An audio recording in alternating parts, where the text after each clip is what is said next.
it still feels hard.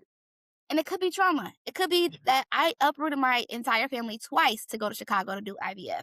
So it could be that I'm just scared to do that again. I don't want it to negatively affect my son. I don't want him to be affected negatively by this IVF journey. So 80% of me is saying the New York clinic.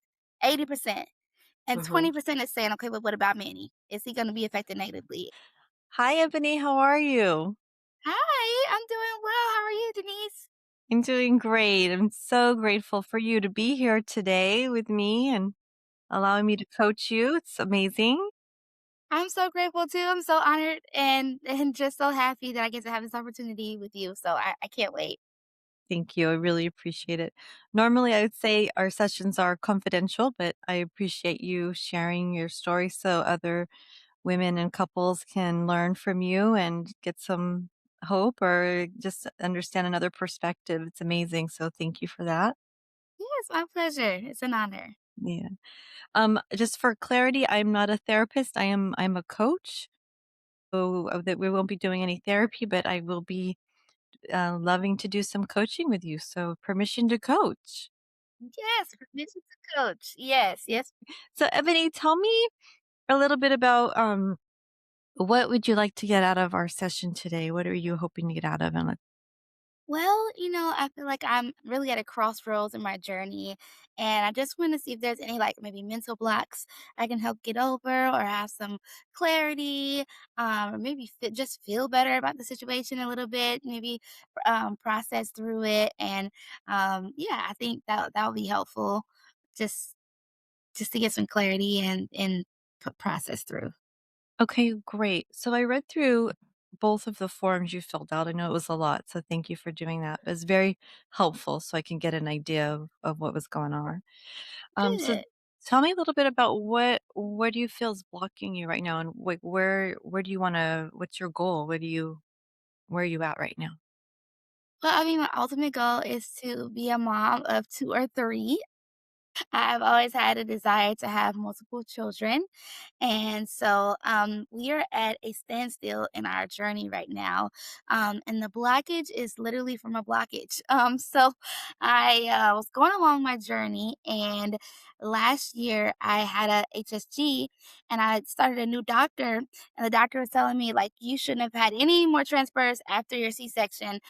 So you had HSG because C-sections can change things down there, and I mean, that makes common sense, but I never thought of it, and the clinics I've been to before were like, "Oh, you had one in the past, you'll be okay." And so, we went to have this HSG last year, and he had a hard time getting in, and, I'm freaking out like, "Oh, no, like, what's going on?" Everything I knew with my fertility was because of my pituitary gland in my brain, so I never thought it would be a structural issue or anything in my reproductive system. So we discovered that there's like a ridge or inflammation or a pocket from my C-section scar. And so we're literally at a standstill whether we're going to do surgery to get it fixed or if we're going to just go to a new clinic that knows how to go around it because the last two transfers we had the doctor did not use ultrasound and we've come to find out that he put the babies in the C-section scar and not in my uterus. So I'm really having a hard time processing that anger, um, but while still at the same time trying to just see what, we're gonna do. I know that, I've talked to some doctors and they say we can add a metal tip to it to, like, get around it so you don't have to do surgery, and then I know if I do surgery, that's, like, 4 months of recovery. Okay. Yeah, so that's really, like, where we're at in our journey. Do we just you know, proceed on with IVF and try to go around it, or do we try to do the surgery? And I found a NAPRO doctor, and, she recommended someone to do the surgery, and the doctor's like, "No, Doctor Putoff has to do it," and he's booked until 2027, and so I was like, "Okay, God, what do I do? Do I wait till 2027 to do the surgery, or do I just try IVF and so at least bank embryos?" I can at least bank embryos. I'm 36. I can at least bank embryos and wait until the surgery, and so, yeah, that's really a blockage for me, right now. It's just not knowing what to do. I'm very much type A, very much planner. I love to have a strategy. Nothing is like the greatest time is when my husband comes to me. He's like, "Okay, let's come up with a strategy." I'm like, "Ooh, ooh." I get so I get so excited about it. So, yeah, that's where I am. Okay, well, let's get some strategy around that then. So tell me, you mentioned you're ready. Do you have any embryos left? I don't have any more left. That's even a worse story. So we had 5 with my son. We put in 2, and he's the one who stuck. And then we had 3 left. So we did a double embryo transfer in 2024, got pregnant with twins, and had a miscarriage. Now we know that I can get pregnant post C-section scar because the clinic I went to at that time used the ultrasound. So we know if you use ultrasound and you can see where you're going, then we know you can get around it. We know that it's possible.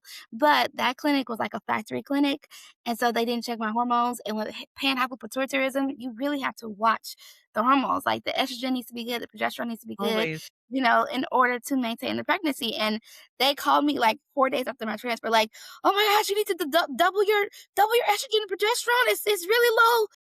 You should have Oh, called that. wow. The day of transfer, you should have called the day before transfer, you should have called that. Yeah. So, I just yeah, and then, like I said, my last transfer was with the doctor in Chicago who helped us with our son. We went back to him because it's like, "Okay, he helped us with our son. I'm sure he can help us again." But back when we got pregnant with our son, there was no ridge. There was no C-section scar because it was my first time doing IVF. It was one and done, easy peasy, you know? But, we took our last embryo back to him. He didn't use the ultrasound, and then last summer, because we still didn't know about the ridge, we did just now find out about this ridge or C-section scar until October 2025. So we went back to him in May 2025 to do a whole new round of IVF, but he didn't listen to me. I told him I need FSH and LH. FSH by itself doesn't do it for me because I have low everything. So I need that support. And he put me on follow-stim only, nothing else, just follow-stim. And I didn't respond as well. I only had about 3 embryos, 1 of the 3 arrested, and then I had 2 left, and he put those 2 in me, but again, in the wrong spot. So now we have no embryos, and I was already sad because we had no embryos from that fresh round that we had just did. I was thinking to myself, I should just put in 1 and froze the other. Like, if I can give anybody advice at this point, it's always 1 at a time.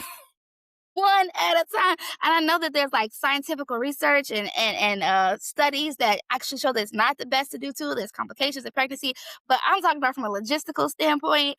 Please, please, please do one at a time. It's better to do one at a time and keep doing it than to just not have any embryos left. Like that's the worst nightmare to me. So that's where we are now. We have 0 embryos. Okay, got it. I'm sorry. Sorry that that happened. That's hard. Oh, Yeah. thank you. Okay, so then what would your plan be right now? Would your plan be you need to bank embryos, so you need to do regular IVF, right? So what's Yes. stopping you from doing that?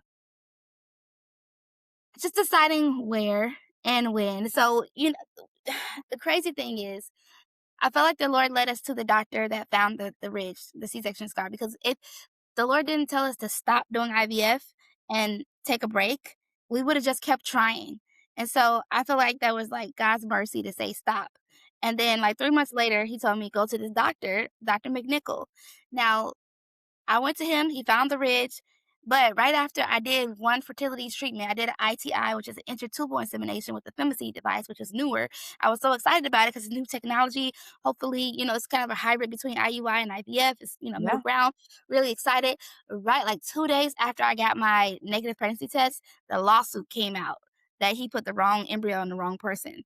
And so I'm just like, God, how do I go back to this clinic? Like, did you want me to go to him just so he can find the ridge and then I could leave? Or am I supposed to stay at this clinic? Like, what? Like, and then when I found out that he like does batching, like he does multiple embryos at a time, like multiple embryo transfers on the same day, I was like, okay, that makes sense. Like, I could see why you mix it up. You doing too much. It's too much. So for me, it's like I don't want to go back there. But then also like there's a financial aspect. Like this year, my husband and I we really wanted to purchase a new car, purchase a new home, save some more money. My husband is working harder than ever to provide a better life for our family. I just don't want all the money to go to IVF again. And so for me, I'm just looking at like I have I laid out a whole page of all the options, and me and my husband sat down and talked about it. That's what I was talking about earlier, like, "Ooh, that just makes me excited." Strategy. Over the options. So we went over all the options. We were looking at like Shady Grove Fertility here in Orlando. We're looking at New Hope Fertility Center in New York. We're looking at a clinic in Mexico, South Korea. There's so many options out There's here. a lot of And options.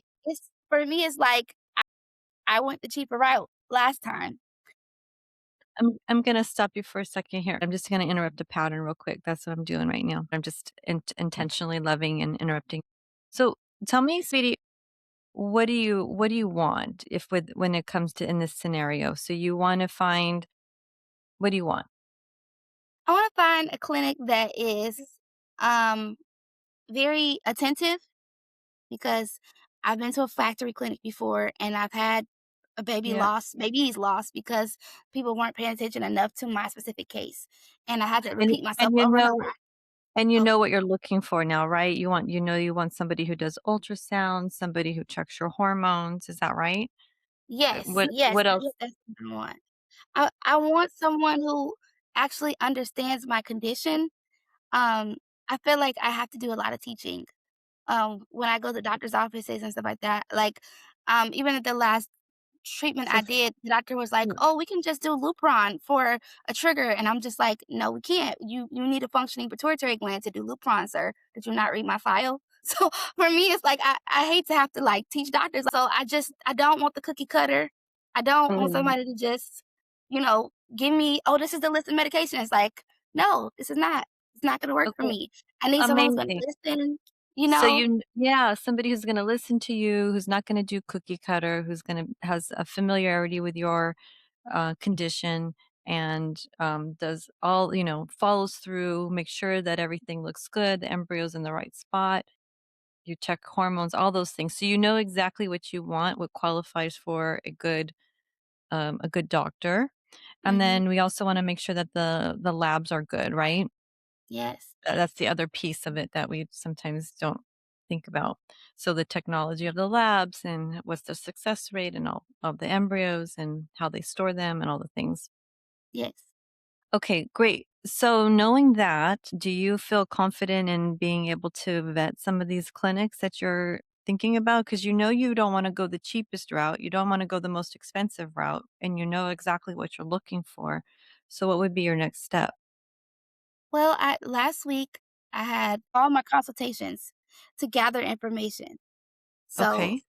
I have all the information. So, Okay. at this point, it's just making a decision. Like, I feel like I'm in between 2 clinics. One clinic, I feel like the doctor is more concerned about my health. He's like, "We are not doing anything until I hear from your endocrinologist. I know they're okay with this," but he's not really into any of the other thing. Like, when I'm trying to tell him, like, "Hey, my APS levels are a little high, I might need to be on low monoxide," baby, "Oh, you don't need that." And so, like, that piece of it concerns me because it's like, "Okay, I know you understand my body, you understand my condition, you understand that I need to be with my endocrinologist and you understand how to get around and use ultrasound." And I even saw, like, his ultrasound had, like, 3D, 4D, like, it was a really state of the art facility, but also, like, some of the stuff that is important to me, he's like, "Oh, no, that's not no, and I don't like that. And then there's another clinic that has, state of the art technology, and the doctor understands my condition, and he also is saying, "Hey, we can bank these embryos, and while you're under anesthesia for your egg retrieval, we can do a hysteroscopy to check to see if I think you really need the surgery, because sometimes people will say you need the surgery and you don't need it. We can actually get around." So he's actually acknowledging my concern and not saying, "Oh, we just get around that, but don't worry about that. You don't need surgery."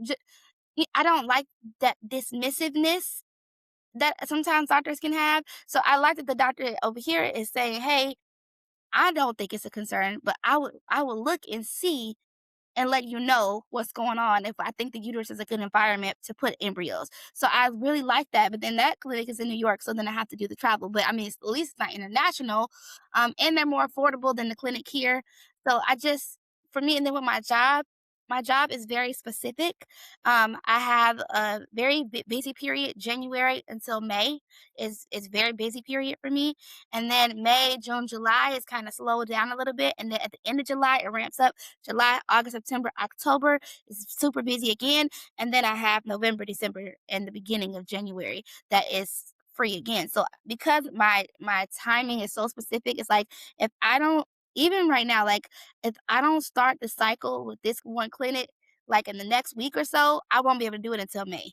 And then if I don't do it in May, then I missed my whole summer and I'm now it's December and I have now the year's gone. So for me, it's a lot of anxiety around like, okay, whatever we decide, we have to decide it quick and we have to get a plan. Like I don't like this sitting duck feeling like I have all Well, the information I need and I Evan just yeah, so Ebony, if it's between is it between those 2 clinics? And the one you're and then the one local, right? for me, I feel like it's not necessarily uh between 2 clients like that. For me, it's more of a linear plan. So for example, if I do the transfer or whatever in June or May and it doesn't work, then I will probably consider in November, December going to Korea because it's cheaper and I know the doctor and I know the clinic and all that stuff. So it's more like, okay, those are my 2 US options.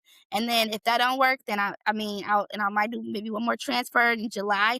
That don't work, then I might just But have you to need to go get over. embryos first, so we still have to decide the clinic, that's the first step, right? Correct, but I'm saying, like, if like, for example, if we only had 2 embryos and we do 2 embryo transfers in the US and it doesn't work, Right, then I but would start that's fresh. down the road, but right now in Right. this moment, your first step is deciding which clinic you wanna go to so you can, try to get on board and do a fresh IVF cycle this very soon, this month Yes. before you get into Mhm. busy season, or Yes. either and if you don't, then you're gonna wait until May to start again, Yes. Mhm. right?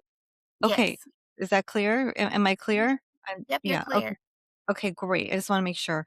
And then I understand the "and if," your other options. I'm clear on Mhm. it, but for the first but then that's getting really big, so let's just bring it in and get the first step, right? What we're trying to deal with now, especially if you wanna make a decision in a week. Does that make sense? Yes. So so you shared with me that this one doctor in New York is the doctor that listened to you, understands your condition, understands he wants to do extra steps to make sure you don't need to have surgery. So, and right. And so you feel heard, you felt heard about the medication. It sounds like it's a good clinic. He's going to check your hormones, all the things. Is that correct? Yeah. Mm, Okay. And then the other clinic, um, was dismissive to you. yeah. It th partially. I feel like part of him, like, gets me, but part of him is some of the things that are concerning to me is like, "Oh, don't worry about that," and I don't like being told, "Don't worry about that." I don't Right. know why. Just Right. don't. Yeah, so if you felt so which clinic did you feel better at? And, like, when you take a bird's eye view and you look at the whole picture, which one was it? The reason I struggle, this is why I struggle, because whenever I went away for 2 weeks to go to Japan and Korea, when I came home, my son was clingy to me, like, as if he thought I left because it was his fault. And so when I think about not just me, I think about how it affects my husband, how it affects my son. I struggle to choose the clinic in New York, even though I would only have to go for 2 days. I just have to go for egg retrieval day and transfer day. I know I would only have to go for 2 days or like a weekend or something like that. It still feels hard and it could be trauma. It could be that I uprooted my entire family twice to go to Chicago to do IVF. So it could be that I'm just scared to do that again. I don't want it to negatively affect my son. But I mean, he doesn't even have to go. We went to Chicago twice. It was during when he didn't have school, so he was with us. And that's another thing. Like I don't I don't want him to be affected negatively about this IVF journey and stuff like that. So for me, like 80% of me is saying the New York clinic. 80%. And 20% is saying, "Okay, but what about Manny? Is he gonna be affected negatively? Is he gonna" but I know it's only 2 days. I know I have to keep, like, telling myself it's only 2 days. Even if it's 2 weekends, only 2 weekends at the most, it's only 2 weekends, he's gonna be okay. I just for me, I just don't want him to have no kind of worry and like, why did mommy go away? I just don't want it to I just don't want him to have no Yeah, trauma. I don't want him to have no trauma. I don't, if I I can. I totally understand you, and I know exactly how you're feeling. I have 2 boys, so I know how hard it is to leave them, especially when they're little and they're really attached, so I totally understand that. Would you say that leaving for 2 days is better than leaving for 2 weeks? Yeah. Yeah, okay. And is there something that you could do to set it up so that your son is taken care of and for those 2 days? So maybe he's gonna miss mommy, but mommy's okay and mommy's doing something, I don't know, I'm just brainstorming with you. Mhm. It's 2 days, it'll go fast and I remember, the first when I would go my husband and I went away for our first vacation, how hard it was, right, from away from our son the first time. So, so hard, but then once you go, you're okay, and then he was okay, he was with his grandparents, and we would FaceTime and everything worked out just great. We missed each other, but there. So, would your son be sa in a safe place with you gone? Yeah, yeah, he loves going to his grandma's house, so if my mom's available or even my auntie, he loves going to his TT's house. So either of those 2 places are places that he feels safe and has a wonderful time every time he goes. So, Mm. it's So if your son was able to bond with his auntie or his grandma, and he's able to feel safe and have fun, how would that feel? How would that be for you? that would be good. I would be at peace. I would be at peace to know that he's surrounded by so much love and, Yeah. they always shower him with gifts, so he never complains. Oh, okay, amazing. That's amazing. How fun. What would it look like if you set it up for success so that maybe he's gonna miss mommy, but it's okay to miss mommy and have fun, right? I always taught my kids, I know, I miss it's so because I want them because when they grow up, I want them to be able to be guilt-free for doing what they want. I hope they miss me, but I want them to have fun when they're out and about, and maybe they miss me or not. When they're younger, they miss you, and they're older, they don't, but yeah, but you know what I mean? So it's also Yeah. teaching them, and is it also possible that it's important to teach our kids that we're taking care of ourselves as women, as a role model? Yeah, definitely, definitely. Yeah. Okay, great. So what needs to happen then for you so that you can feel good around that?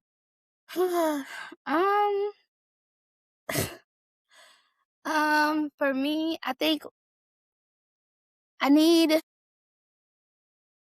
I know this might sound silly, but I feel like I need some sort of, like, confirmation. For me, I just don't like making decisions without, hearing from God about it, and I feel like I'm just waiting. I'm just waiting. I'm like, "God, just tell me," like, I just feel like once I have that, I'm like, "Okay, I'm at peace." Okay, if God says okay.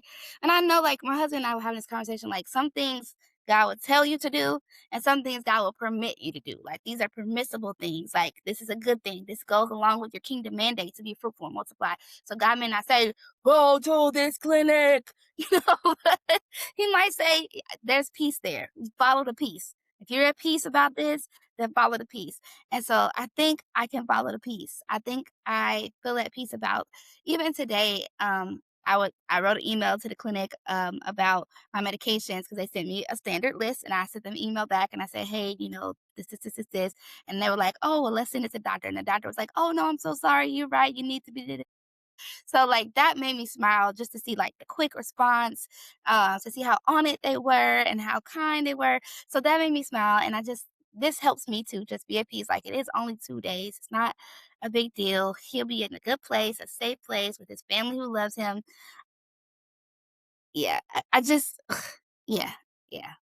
I feel better. Yeah. I feel You feel better. better, you feel at Yes. peace, and you can follow the peace. Yes, I can follow the peace. I Yeah, can follow the yeah. peace.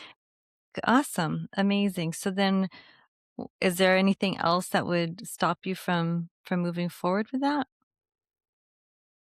I don't know. Just sometimes with my mom, I just feel like she doesn't get it, and I have a really hard time when she's like says things to me like, "Just keep Manny out of it. Don't." don't put Manny in all of that shenanigans y'all got going on. Just keep him out of it."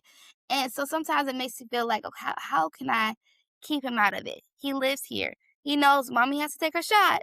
He'll ask me, "Mommy, can you do this?" "Oh, baby, I have to go take my shot. I'll be right back." Or sometimes he'll come down and say, "Mommy, just hold my hand. It's okay. I know it's gonna hurt, but you'll be okay." Like he's so aware. He's so aware and Oh, so attentive. And so, like, I don't know how to keep him out of it. I don't like, yeah. I can keep him out of the emotions. I don't have to tell him that, "Okay, I'm pregnant," till proven otherwise, because then that would confuse the heck out of him. Like, "What do you mean you pregnant till proven otherwise? Is the baby in there or not?" You know, like, and I can, not tell him those Yeah. details. But Yeah. like sometimes I just feel like when she says stuff like that, I'm just like, huh, like, am I being a bad mom for wanting to get? Because I know he wants a sibling. Like, am I being a bad mom for wanting to give him a sibling or for, like, spending so much time and energy? Like, I don't want him to suffer in the process of me trying to get this. I was So, looking at this one. I Ebony, is he suffering in the process? I mean, is he suffering? think he's suffering. Okay. I don't Listen, think he's the little bit that I know about you and the gigantic heart you have, and then just right now, even just showing how much you care, I don't think he's suffering. yeah. You're so mindful and thoughtful, and the way you're going about it, there's different ways to go about it, right? I mean, our moms have a lot of wisdom, and yet they're not always right for the situation, right? We have to make our own decisions sometimes. And, and it sounds to me, from based off of what you shared, I mean, you love your son very much. I don't think he's suffering. Do you really think he's suffering? What would suffering look like? What would suffering look like? If he's feeling sad or down or having outbursts or, struggling, uh, I Is don't any of that happening? No, it's not, and we really like, when we went to Chicago for the summer, we took him to Navy Pier, we took him Yeah, you all made it an adventure. we took him to the Spider-Man exhibit, like, we tried You our made best it to an not adventure. make it all about that and try to make it fun for him, so I don't think he suffered. I don't, and even I know, the days we weren't doing fun stuff, I did homeschool with him in the summer, even though it was summer, I still try to keep him Now ahead, like, that might be making him suffer, making him do homeschool in the summer.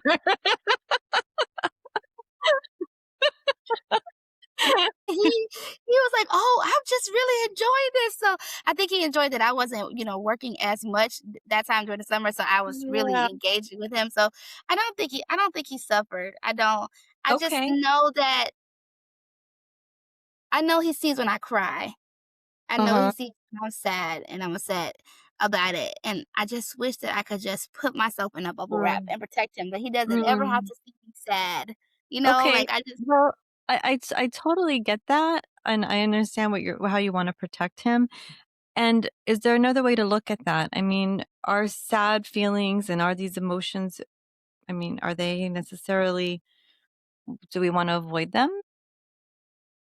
I mean, no, sadness is a part of life. I mean, Part of life, right, so what would it be like if you looked at it a different way? Maybe you were, you know, teaching him or allowing him, you're expressing feelings, and maybe it's another way of role modeling the difficult times because, life isn't always happy and cheerful. We want to protect as much as possible. We also want to role model and teach, right? To give them the strength to get through those hard times. So, what would be a better way than when mommy's sad? She has a moment and then she gets through it. yeah, that's But true. still in a loving way. It sounds like you're still loving when you're sad, you're not mean. Yeah, If you were yeah, mean, there'd be some other coaching around that, right? But yeah. right, what do you think? What comes up for you there? How could No, you look at it? that makes Mhm. sense. It makes sense. I just, for me, I feel like sometimes he just feels helpless. Like, I constantly tell him, like, "Manny, you are enough. If I never had another child, I would be so happy with you. You are enough. Mommy loves you. You are a gift." I always tell him the story. Like, I tell him, like, "You know how mommy's crying and sad now? That's how I was before you came. I cried for 2.5 years. I asked God, 'Please give me a baby. Give me a baby.' And God answered my prayers and gave me you." So he understands those concepts. Beautiful. That's beautiful. What a gift. And let me ask you this for clarity, Ebony. How often are you crying and feeling sad? Um, not right now at all. Um, but, like, for example, when I first came home from Chicago from that failed IVF, I might have been crying every other day. For how long? I don't know, maybe 15 minutes. And I like, whenever I And had for to cry, how many days? And how many days? it might have been for, like, maybe 3 weeks, for about Okay. 3 weeks. Yeah, Okay. but, like, I would try to do it, like, if I felt sad, I would try to go in the bathroom, or I would go downstairs, or ask, if I felt the tears come out, "Man, can you go play with your Legos in your room?" Or, like, I would try not to be around, because my mom would try to say, "Oh, he's emotional because you're doing all that crying." So then I felt like, "Okay, I'm being a bad mom for being sad, so let me just not let him ever see Mm, me be sad." So, okay. So are you being a bad mom for being sad? I don't think so. Okay. I don't Okay. think Awesome. Very good. So let me ask you this. How do you want to be? How do you want to show up as you go through this next IVF cycle? Um, I wanna always remain present for my son and my husband. I always wanna remain, uh, truthful. If I'm going through something, I will always talk to my husband about it. And also, my son and I are prayer partners. We pray for each other every night. So, if How old something's is going he? I will How tell Minnie, "Pray for mommy." I don't, just ask whatever God puts on your heart. Sometimes I don't tell him, well, everything that's going on, because you can't tell him Yeah, it's everything, but it's some he's a I just tell little, him, yeah. yeah, "Mommy's not feeling so good today," or, "Can you just pray for mommy Mhm. to be healthy and strong?" Or stuff like that. So, I mean, I will always continue to pray with him. And, this next IVF cycle, I just will try to remember that the outcome is in God's hands, and not try to control. I feel like I've grown a lot between the last IVF cycle and this round. I'm sure I you mean, I have. got a new therapist. I learned so much about myself, and we had so many breakthroughs. So I feel like I don't even know if I'm the same person than the last time I had IVF, if I'm being honest. I'm not Probably saying I'm not gonna not. cry. I'm not saying I'm not gonna cry. I might Okay, cry, good. You're gonna be okay but with crying? Will you be yeah, okay with crying? I think I'll be okay. I think I'll be okay. Yeah, you'll be okay with crying a Yeah, little bit. Uh-huh. yeah, a little Okay. bit. Okay.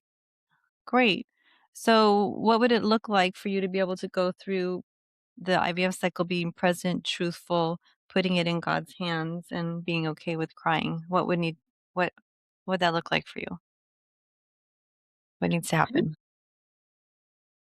I, j- I guess gotta just get going. I just gotta get going. I mean, I What feel would you like need to remember that so that you can, in those moments where if it's difficult, what would you need to remember? remember that, like what you said, it is okay, for him to understand how to overcome sadness, what that looks like, having the strength to overcome things that are hard. And just remembering to to be present, to be honest, to be loving. Remember all that I've learned in the last year, or 6 months, or 7 months, however many months. Remember all that I learned, the fundamentals that I learned, to continue to trust in God, and don't try to control everything. um and just be at peace and follow peace.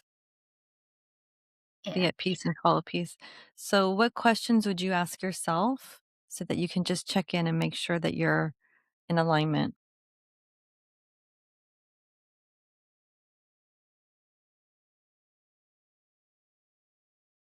How are you really feeling? Because sometimes, the way I grew up is moving in apostolic, always pushing through, and not really being honest with how I'm really feeling, and really checking in with my belief system.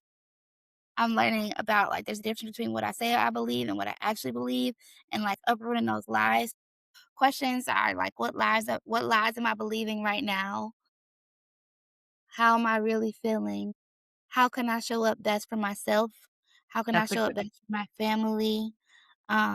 Yeah, I think those are the questions I could ask myself. fantastic. Fantastic. Okay, good. Yes. That's amazing. Yeah. That sounds great. All right.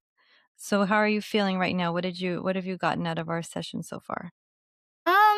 I feel good about choosing something that is not necessarily, um, what I would say choosing something that's best for me. I Mm, feel better about choosing something that's best for me. Sometimes I always think about what's best for everybody else, but I feel better about choosing something that's best for me that I feel the most at peace with and actually following the peace. I feel better about knowing that my son's gonna be okay. He's not suffering. He's safe with his auntie or his grandparents. I got the questions to ask myself to make sure I'm staying okay. in alignment with how I want to show up. Um, and I feel way more at peace. I feel like everything was spinning at first. I Yeah. feel like I could see it. I could see it. You were, and then you just kind of went, woo, like it just kind of like melted away. I could, yeah, yeah, it's very cool. I Very feel a lot better. amazing. Amazing. Okay, great. So then what is your first action? What's your first step? Well, my first step is to talk to my husband and let him know how I'm really feeling. I think we both had felt good about the clinic here because it was easier. It wasn't as much travel since last time we did so much travel. And I know this time it's still not as much travel because last time we were in Chicago for 3 weeks. Like it's not the same. We're doing monitoring here. So I think I just have to like talk to him about it, share the peace. Share the peace that I feel about it with him and make sure that he's at peace with it too.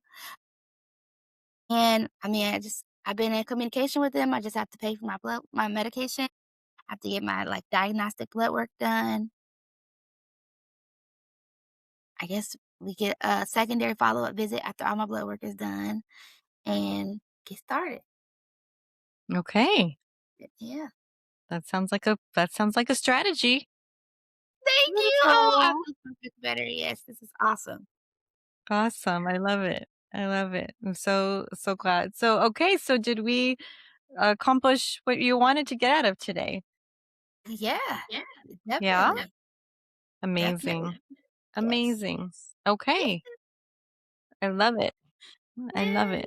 I'm excited. Benil, I'm so glad we are able to meet together.